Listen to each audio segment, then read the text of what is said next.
செடியாய வல்வினைகள் தீர்க்கும் திருமாலே, நெடியானே வேங்கடவா நின் கோயிலின் வாசல், அடியாரும் வானவரும் அரம்பியரும் கிடந்தியங்கும் படியாய் கிடந்து உன் பவளவாய் காண்பேனே. உலகெங்கும் இருக்கின்ற இவனர்களுக்கு என்னுடைய பணிவான வணக்கங்கள். இந்த சூரிய கிரகணம் என்பது மார்ச் 29 29/3/2025 பகல் 2:20 மாலை 6:13 வரை அந்த சூரிய கிரகணம் வருகிறது. இந்த சூரிய கிரகணம் நல்ல வேளையாக இந்தியாவில் தெரியாது. அது தெரியக்கூடிய நாடுகள் என்றால் ஐரோப்பாவிலே தெரியும். அதன் பிறகு வடக்கு ஆசியாவிலே தெரியும். ஆசியாவின் வடக்கு பகுதியிலே தெரியும். அதன் பிறகு வடக்கு மேற்கு ஆப்பிரிக்கா, வட அமெரிக்கா, மேற்கு ஆப்பிரிக்காவிலே தெரியும். வட அமெரிக்காவிலே இந்த கிரகணம் தெரியும். தென் அமெரிக்காவின் வட பகுதியிலே இந்த கிரகணம் தெரியும். மேலும் அட்லாண்டிக், ஆர்டிக் பிரதேசங்களில் இந்த கிரகணம் தெரியும். இந்த கிரகணங்கள் எங்கெங்கெல்லாம் தெரிகிறதோ அந்த இடங்கள் எல்லாம் சிறிது சேதத்திற்கு உள்ளாகும் என்று இருக்கிறது. நல்ல வேளையாக இந்தியாவிலே இந்த கிரகணம் தெரியாதனால் இந்தியாவில பெரிய சேதங்கள் இருக்காது. ஆனால் நான் ஏற்கனவே கூறிய ஐரோப்பா, வட அமெரிக்கா, தென் அமெரிக்காவின் வடக்கு பகுதி, ஆப்பிரிக்காவின் வடக்கு மேற்கு பகுதிகள், அட்லாண்டிக், ஆர்டிக் பிரதேசங்களில் இந்த பாதிப்புகள் மிக அதிகமாக இருக்கும். மேலும் இந்த 6 கிரக சேர்க்கை என்பது தனுசு, ஏற்கனவே தனுசுலே சேரும் போது 2020 தனுசுலே சேரும் போது அந்த நேரத்தில் கோவிட் என்ற நோய் வந்தது. மேலும் அது தனுசு என்பது குருவுடைய வீடு, அது தேவாலயங்களுடைய வீடு. ஆகவே தேவாலயங்களுக்கு ஆபத்து என்று இருந்தது. மகரத்தில் வரும்போது மீண்டும் அது ஜலராசியாக இருப்பதனால் ஜலம் மூலமாக, அதாவது தும்மல், இருமல் போன்றவற்றின் மூலமாக 2வது முறை கோவிட் வந்தது.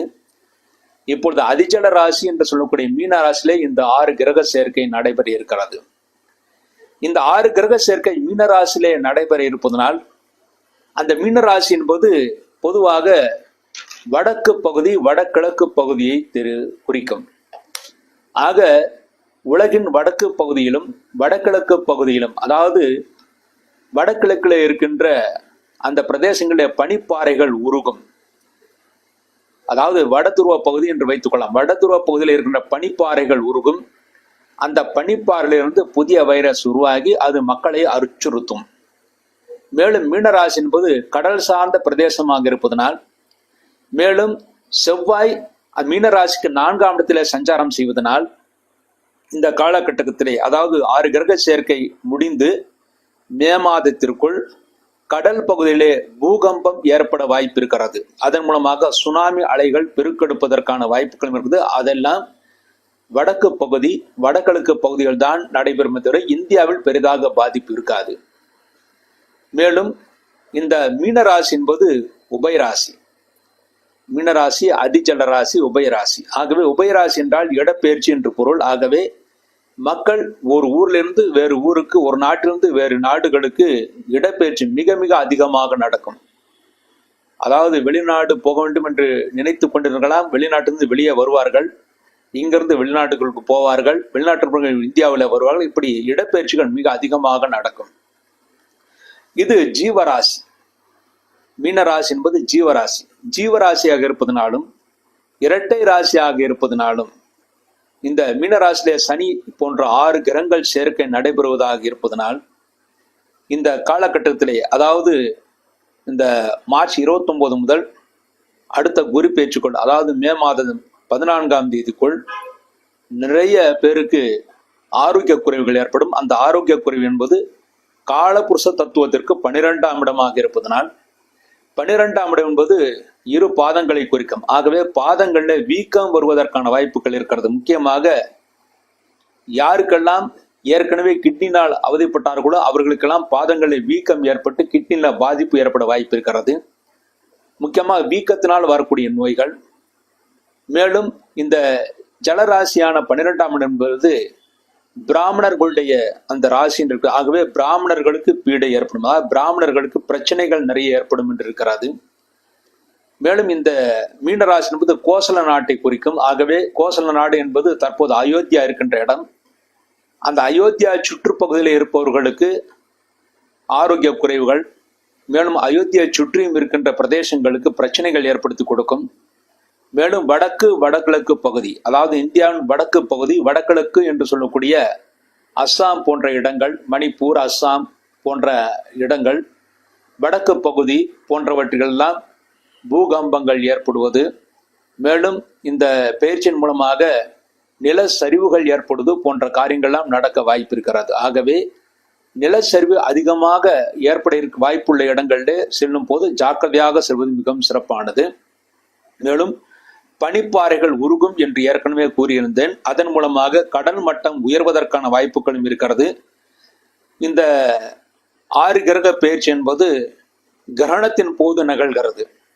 இதே 6 கிரக பெயர்ச்சி என்பது தனுசிலே கிரகணத்தின் போதுதான் நிகழ்ந்தது. அப்பொழுது ஒரு தனியார் தொலைக்காட்சியிலே நான் பேட்டி அளிக்கும் போது இந்த மாதிரியாக, அதாவது மக்கள் குடும்பங்களுக்கு ஆபத்து என்று கூறியிருந்தேன். அப்பொழுது அதை நடத்துபவர் என்னிடம் கூறியது என்னவென்றால், அந்த தொலைக்காட்சியிலே கூறினார், நீங்கள் சொல்வதெல்லாம் பார்த்து மக்கள் வெளியே வரவே பயப்படுகிறார்கள் என்று கூறினார். ஆனால் அது நிகழ்ந்து சில வாரங்களிலேயே கோவிட் என்ற நோய் வந்து யாருமே வெளியில் செல்ல முடியாத சூழ்நிலை ஏற்பட்டது. இதை போல ஒரு சூழ்நிலை இப்பொழுது வருவதற்கான வாய்ப்புகள் இருக்குது. முக்கியமாக பொருளாதாரத்தில் மிக மிக பிரச்சனைகள் நடைபெற இருக்கிறது. ஏனென்றால் அந்த வீட்டுக்கு அதிபதி குரு என்பது பணத்திற்கும் தங்கத்திற்கும் பொருளாதாரத்திற்கும் அடிப்படை காரணம். இந்த 6 கிரக சேர்க்கையினால் வரக்கூடிய பிரச்சனையை ஏற்பட்டு அந்த பிரச்சனையை மையமாக வைத்தே திடீரென்று தங்க வெள்ளி விலைகள் ஏறும். அதே பிரச்சனையை வைத்தே தங்க விலைகளும் இறங்கும். அதாவது அந்த யூக வியாபாரம் செய்பவர்களுக்கு ஒரு பிரச்சனை வந்தால் அந்த பிரச்சனையை வைத்து அவர்கள் ஏற்றுவார்கள், அந்த பிரச்சனையை வைத்து இறக்குவார்கள். இதைத்தான் இப்போ ஒவ்வொரு வருடம் நடைபெற இருக்கிறது. கடந்த 6 கிரக சேர்க்கையின் போது உலகத்துக்கு பேரழிவு ஏற்படுகிறது என்று சொல்லி தங்க வெள்ளி விலைகள் திடீரென்று குறைத்தார்கள். அதன்படி அதே காரணத்தை சொல்லி மறுபடியும் அதையே ஏற்றினார்கள். ஆக யூக வர்த்தகம் செய்பவர்களுக்கு அவர்கள் வர்த்தகம் தான் பிரதானமே தவிர மற்ற ஒன்றுமே கிடையாது. ஆக யூக வர்த்தகத்தில் ஈடுபட்டவர்கள் நிறைய ஏற்ற இறக்கங்களை சந்திக்க வேண்டி இருக்கிறது. மேலும் ஷேர் மார்க்கெட் என்ன ஆகும் என்று நிறைய பேர் கேட்டிருக்கிறார்கள். ஷேர் மார்க்கெட் என்பது மே மாதம் நடுப்பகுதி வரை, அதாவது மே 15 வரை அவ்வளவாக ஏறாது. ஏறினாலும் சிறிது இறங்கி ஏறி இப்படித்தான் இருக்கும். ஆனால் மே மாதம் 20 தேதிக்கு பிறகு ஷேர் மார்க்கெட் ஏற ஆரம்பித்தால் நிச்சயமாக ஷேர்களை அந்த சமயத்தில் விட்டுவிடக்கூடாது. ஏற ஆரம்பித்தால் பிப்ரவரி மார்ச் வரை ஏறிக்கொண்டே இருக்கும். ஆக பங்கு வர்த்தகத்தில் ஈடுபட்டவர்கள், கடந்த காலங்களில் நஷ்டம் அடைந்தவர்கள், மீண்டும் அவர்கள் லாபம் சம்பாதிப்பதற்கான வழிகள், ஷேர் மார்க்கெட்டில் ஈடுபட்டவர்கள் அதற்கான வழிமுறைகள் அவர்களுக்கு இருக்கிறது. அவர்களுக்கு நிச்சயமாக நன்மைகளை ஏற்படுத்திட்டு அந்த நன்மைகள் என்பது மே மாதம் 15ஆம் தேதிக்கு பிறகு ஏற ஆரம்பித்தால் படிப்படியாக உயர்ந்து பழைய நிலைமைக்கு விட சிறிது அதிகமாகவே அடுத்த வருடம் இருக்கின்ற, அதாவது 2026 மார்ச் ஏப்ரல்ல நிச்சயமாக நல்ல உயர்வு ஏற்படுத்தி கொடுக்கும். யாரெல்லாம் மே மாதம் ஷேர் மார்க்கெட்டில் பங்குகளை வாங்கி அடுத்த மார்ச் ஏப்ரலில் விற்கிறார்களோ அவர்களுக்கு நல்ல லாபத்தை ஏற்படுத்தி கொடுக்கும் என்பது உறுதி. ஆக ஷேர் மார்க்கெட்டில் ஈடுபட்டவர்களுக்கு இந்த 6 கிரக சேர்க்கை என்பது எதிர்காலம் சிறப்பாகவே அமைந்திருக்கிறது.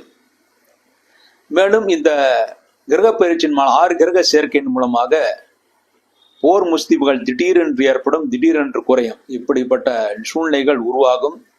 முக்கியமாக அழிவுகள், மனித உயிர்களுக்கான அழிவுகள் சிறிது இருக்கிறது. ஆனால் எதுவுமே இந்தியாவிலே பெரிதாக இல்லை.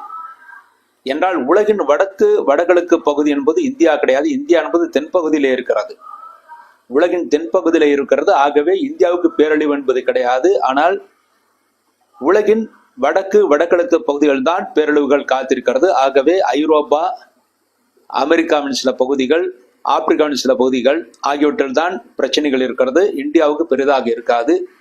அங்கே இருக்கின்ற பிரச்சனை காரணமாக சில பிரச்சனைகள் நம்முடைய இந்தியாவுக்கு வரலாம், ஆனால் பெரிய தோஷங்கள் ஏற்படுத்தாது. அடுத்து இந்த 6 கிரக சேர்க்கை என்பது கிரகணத்துடன் நடைபெறுகிறது. அந்த கிரகணம் என்பது உத்திரட்டாதி நட்சத்திரத்திலே நடைபெற இருக்கிறது. ஆகவே உத்திரட்டாதி நட்சத்திரத்திலே இருப்பவர்கள், அதற்கு முன்பாக வருகின்ற பூரட்டாதி, அதன் பிறகு ரேவதி, அதாவது பொதுவாக மீனராசியிலே இருப்பவர்கள் மிகவும் எச்சரிக்கையாக இருக்க வேண்டும். மேலும் சிம்ம ராசியிலே பிறந்தவர்களுக்கு இது 8ஆம் இடத்துல 6 கிரக சேர்க்கை இருக்கிறது. ஆகவே சிம்ம ராசியிலே பிறந்தவர்களும் எச்சரிக்கையா இருக்கும். ஆக இந்த 6 கிரக சேர்க்கை மிக அதிகமான தோஷத்தை யாருக்கு கொடுக்கும் என்றால் மீன ராசிக்கும் சிம்ம ராசிக்கும் மட்டுமே. மற்றவர்களுக்கு பெரிய தோஷங்கள் ஏற்படுத்தாது.